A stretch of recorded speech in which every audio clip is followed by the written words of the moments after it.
আজি যি গোটেই অসমখনৰ লগতে গোৱালপাৰা জিলাৰ জলেশ্বৰ সমষ্টিত যেনেধৰণে বানৰ যি প্ৰভাৱ পৰিছে, আপোনালোকে এনেকৈ যি শিবিৰ লৈছে থকাৰ কাৰণে আপোনালোকে কিবা খোৱা খাদ্য বা তেনেকুৱা তিৰপাল বা তেনেকুৱা বিধায়ক মহোদয়ৰ পৰা কেনেধৰণৰ সুযোগ সুবিধা পাইছে নেকি? বিধায়ক মহোদয়ৰ পৰাতো এতিয়ালৈকে একো সুবিধা পোৱা নাই, আৰু মানে পাইছে যদিও যিসকলে কিছুমানে পাইছে আৰু কিছুমানে পোৱা নাই। তেনেকৈ কোনো চিজিল লগাই কিনে এতিয়ালৈকে মানে ডিচিপ্লিন হোৱা নাই বস্তুটো। এতিয়ালৈকে মানে কাকো সমাজভাগ মানে ব্যক্তিগত হিচাপে কেওক দিছে, কেওক দিয়া নাই, মানে কাৰোবাক দিছে কাৰোবাক দিয়া নাই, তেনেকৈ পোৱা নাই এতিয়ালৈকে।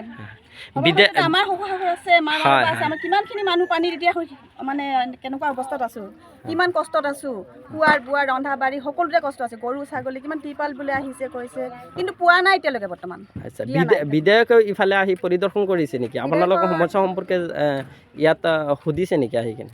বিধায়ক আহিছিল নেকি? না এতিয়ালৈকে বৰ্তমান বিধায়ক অহা নাই ইয়ালৈকে। আচ্ছা, অহা নাই। ঠিক আছে, ঠিক আছে।